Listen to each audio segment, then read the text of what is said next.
কুয়াকাটা লেবুর চর। আপনার সবচেয়ে সুন্দরের বিষয় হলো এই যে ছোট ছোট নৌকাগুলো দেখছেন, এই নৌকাগুলো কিন্তু সারিবদ্ধভাবে এখন আপনার এখানে ডাঙ্গায় রেখেছে। তারা প্রতিনিয়ত ভোর সকালবেলা এই সমুদ্র সৈকতে তারা মাছ ধরতে যায়।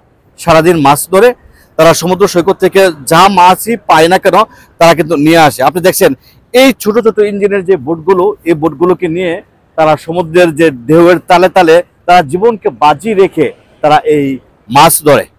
তারপরে এইখানেই এই যে সামনে এখানেই হলো শুটকি পল্লী। তারা বিভিন্ন রকম মাছ তারা নিয়ে আসে। সেই মাছগুলোকে যেগুলো নাকি আপনার সরাসরি তাজা বিক্রি হয়, আড়তে বিক্রি করে ফেলে, বাদ বাকি কিছু অবশিষ্ট মাছ থাকে তারা এগুলো শুটকির জন্য এখানে দিয়ে দেওয়া হয়। এই শুটকি পল্লীটা সারা বাংলাদেশের মধ্যে সবচেয়ে একটা বিখ্যাত একটা জায়গা, যে কুয়াকাটা আপনার লেবুর চর শুটকি পল্লী। অসংখ্য সারিবদ্ধভাবে এই নৌকাগুলো এখানে রাখা হয়েছে, এবং যেই নৌকাগুলো কিছু টুকিটাকি মেরামত করার প্রয়োজন এখানেই কিন্তু তারা মানে মেরামত করা হয়। এইটা সম্ভবত আপনি দেখছেন যে লাল রং, সম্ভবত লাল রং দেওয়া হয়েছে। মানে বিশেষ করে এই নৌকাগুলোর যত্ন খুব বেশি করা লাগে এই কারণে, কারণ এই নৌকাগুলোই কিন্তু এই জেলেগুলোর জীবন মানে রক্ষা করার উসিলা। সবকিছু মালিক উপর আল্লাহ, তারপরে এগুলো কিন্তু উসিলা।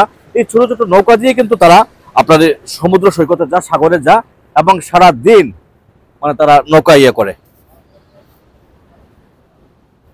জীবনের বাজি রেখে প্রত্যেকটা মানে জেলে আপনার এই ইয়ে করে। এই যে ছোট ছোট চাকা দেখছেন, এই চাকাগুলো দিয়ে নৌকার উপরে উঠে আপনার পানি থেকে কিন্তু তারা ডাঙ্গায় নিয়ে আসে এখানে।